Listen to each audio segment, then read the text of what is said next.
Hello बच्चों, नमस्कार। स्वागत है आपका हमारे एहसासन यूट्यूब चैनल पर। आज की क्लास में अपन डिस्कस करेंगे प्रश्नावली 2.1। क्लास 9 का चैप्टर बहुपद चल रहा है, पॉलिनोमियल। उसी के अंदर आगे बढ़ते हैं अपन। एक्सरसाइज 2.1। 2.1 का जो पहला क्वेश्चन है वो है यहाँ पर, कौन कौन एक चर में बहुपद है और कौन कौन नहीं, कारण दीजिए। तो यहाँ पर एक चर की बात करें तो जैसे कि एक चर यानी पूरे बहुपद के अंदर ओनली फॉर एक्स होना चाहिए, एक्स के साथ में वाई या फिर जेड नहीं होना चाहिए। अगर कोई किसी बहुपद के अंदर टी दे रखा है तो टी के साथ में एस या फिर आर नहीं होना चाहिए। यानी सिंगल या तो एक्स हो सकता है या फिर वाई हो सकता है या फिर जेड हो सकता है। ठीक है, तो यहाँ पर पहला जो क्वेश्चन है इसके अंदर वो दे रखा है 4x² माइनस 3x+7। यहाँ पर अपन देख पा रहे हैं कि यहाँ पर भी एक्स है और यहाँ पर भी एक्स है, तो इसी के अंदर जो पहले का आंसर है उसी के अंदर है एक चर। तो अब वो एक चर है कौन सा, वो एक चर है एक्स। अब उसके बाद हम बात करें तो कि ये बहुपद है या नहीं। तो यहाँ पर मैंने लास्ट के अंदर पिछली वीडियो के अंदर हमने बात करी कि कौन कौन को अपन बहुपद कह सकते हैं, किस किस को बहुपद कह सकते हैं और किस किस को नहीं। तो हमने चार स्टेप की बात की थी कि अगर पावर आती है 1/2 में, पावर आती है रूट के अंदर, या फिर अ, जो चर है वो रूट के अंदर आ जाए, या फिर एक्स की पावर 1/2 आ जाए, या फिर एक्स की पावर -1 आ जाए, या फिर 1/x आ जाए। इन चारों फॉर्मेट के अंदर ये बहुपद नहीं कहलाएगा। ठीक है, इन चारों फॉर्मेट के अंदर कुछ भी पॉलीमेंस के अंदर दे रखा है वेरिएबल, तो वहां पे वो बहुपद नहीं कहलाएगा। तो यहाँ पर ये बहुपद तो है, और इसके अंदर चर कितना है, एक है। और एक चर है वो कौन सा है, वो एक्स है।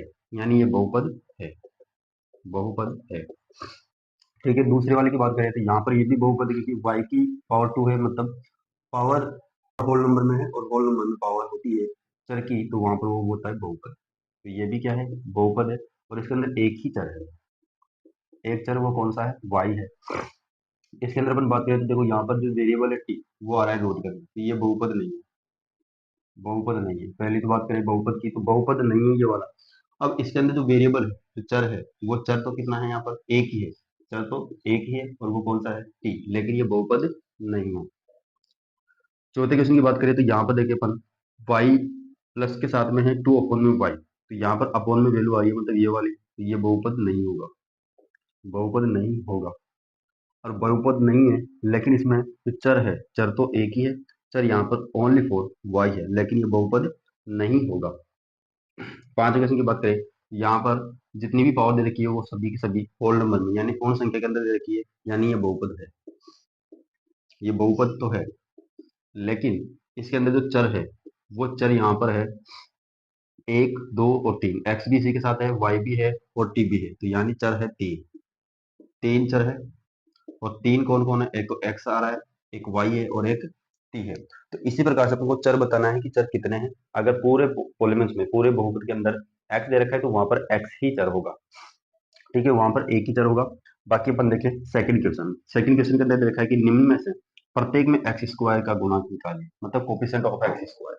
जो भी पॉलीमेंस दे रखा है, जो भी बहुपद यहाँ पर है, उन सभी में एक्स स्क्वायर का गुणांक निकालना है, कोफिशिएंट ऑफ एक्स स्क्वायर। तो यहाँ पर पहला जो क्वेश्चन है 2 + x² + x। यहाँ पर हमने स्टैंडर्ड फॉर्म पढ़ा था x² + bx + c। ठीक है, जब तीन टर्म्स आती है तो उसका स्टैंडर्ड फॉर्म ये पढ़ा था। यहाँ पर x² आ रहा है, x² के साथ इसमें a आता है, तो वो स्टैंडर्ड फॉर्म की बात थी। यहाँ पर अपने पास जब x² दे रखा है तो x² के साथ में कौन सा नंबर मल्टीप्लाई में, यहाँ पर अपने को कोई नंबर नहीं दिख रहा है, कोई भी नंबर नहीं दिख रहा है। यहाँ पर जो x² का जो गुणांक होगा, कोफिशिएंट ऑफ x², तो वहां पर होगा ये 1, क्योंकि यहाँ पर कुछ भी नहीं है। और x² कब मिलेगा, जब अपन x² को 1 से मल्टीप्लाई करेंगे। तो यहाँ पर इसका कोफिशिएंट का जो x² है, x² का, सॉरी x² का जो कोफिशिएंट है वो यहाँ पर आ जाएगा 1। दूसरे क्वेश्चन के अंदर बात करें, दूसरे क्वेश्चन के अंदर यहाँ पर देखिए तो x² जैसा इसमें था वैसा ही इसमें है।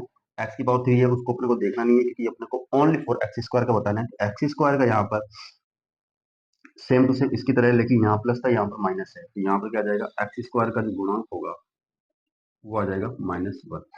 पिछला वीडियो आप जरूर देखें, वहां पर मैंने गुणांक अच्छी तरह समझाया किस प्रकार से गुणांक होगा। यहाँ पर अपन बात करें थर्ड वाले क्वेश्चन के अंदर, तो x² के साथ में जो मल्टीप्लाई वाली वैल्यू है वो है यहाँ पर π/2। x² का जो गुणांक होगा वो क्या हो जाएगा, π/2। x² का गुणांक, x² का जो गुणांक होगा वो हो जाएगा π/2। अब यहाँ पर लास्ट जो स्टेप है उसके अंदर देखा √2x, यहाँ पर एक्स स्क्वायर वाली टर्म नहीं है। अब जिसके लिए पूछा जाए, जो टर्म्स उसके अंदर नहीं हो, जो पद उसके अंदर नहीं हो, उसका जो गुणांक होगा वो हमेशा होगा जीरो। यहाँ पर एक्स स्क्वायर का गुणांक होगा यहाँ पर जीरो। अब जीरो क्यों होगा? क्योंकि यहाँ पर वो पद नहीं है, एक्स स्क्वायर वाला पद ही नहीं है यहाँ पर, तो वहां पर क्या होगा? जीरो। इसके अंदर जो थर्ड वाला क्वेश्चन था उसके अंदर एक्स स्क्वायर गुणांक हुआ पाई अपॉन टू, यहाँ पर हुआ -1 और यहाँ पर है 1। ठीक है, तो बढ़ते हैं next question, question number 3।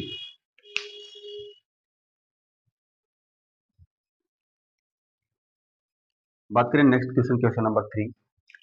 Question number 3 यहाँ पर है कि 35 घात 35 डिग्री के द्विपद यानी दो पद वाली और 100 घात के एक पद वाली, यानी एक पद के अंदर अपने को 100 घात वाला एक उदाहरण देना है और एक 35 घात वाला एक उदाहरण देना है। 35 घात वाले में तो द्विपद होना चाहिए और 100 घात वाले में एक पद होना चाहिए, मतलब 100 पावर रहेगी उसके अंदर एक पद होना चाहिए, और जिसके अंदर 35 पावर रहेगी उसके अंदर अपने पास दो पदों के अंदर एग्जाम्पल देना। इसका आंसर अपन लिखें तो अपनी इच्छा के अनुसार कोई सा भी एग्जाम्पल दे सकते हैं, लेकिन उसके अंदर दो टर्म्स और 35 पावर होनी चाहिए। हाईएस्ट पावर यानी डिग्री कितनी होनी चाहिए? 35 होनी चाहिए। यहाँ पर आप 100 के लिए कोई सा भी एग्जाम्पल दे सकते हो, लेकिन उसके अंदर पावर 100 होनी चाहिए और वन टर्म्स में होना चाहिए। तो वन टर्म्स की और सेकंड टर्म्स की, मतलब एक पद, दो पद और तीन पदों की हमने बात करी थी इंट्रोडक्शन वीडियो के अंदर, तो वहां से आप अच्छा एग्जाम्पल दे सकते हो।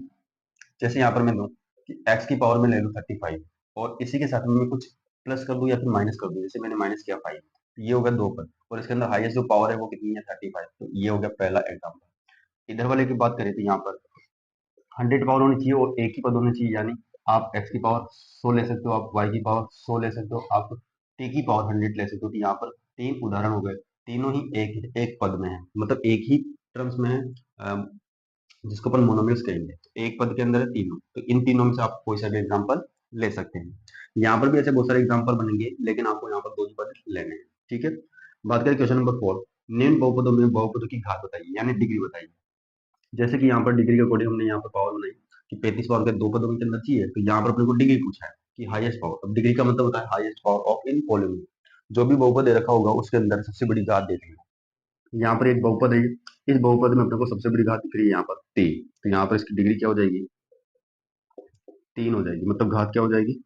3। सेकंड क्वेश्चन के अंदर अपन देखें तो इसकी जो हाईएस्ट पावर है, अब हाईएस्ट पावर अपने को देखनी है यहाँ पर वेरिएबल की। जैसे यहाँ पर अगर इसकी पावर आ जाए 3, 4 की पावर 3 आ जाए, तो यहाँ पर ये नहीं लेना है, क्योंकि यहाँ पर ये नंबर्स है, कांस्टेंट है। अपने को यहाँ पर वेरिएबल यानी चर की घात देखनी है बड़ी से बड़ी। बड़ी से बड़ी इसके अंदर 3 थी, यहाँ पर 2 है, तो घात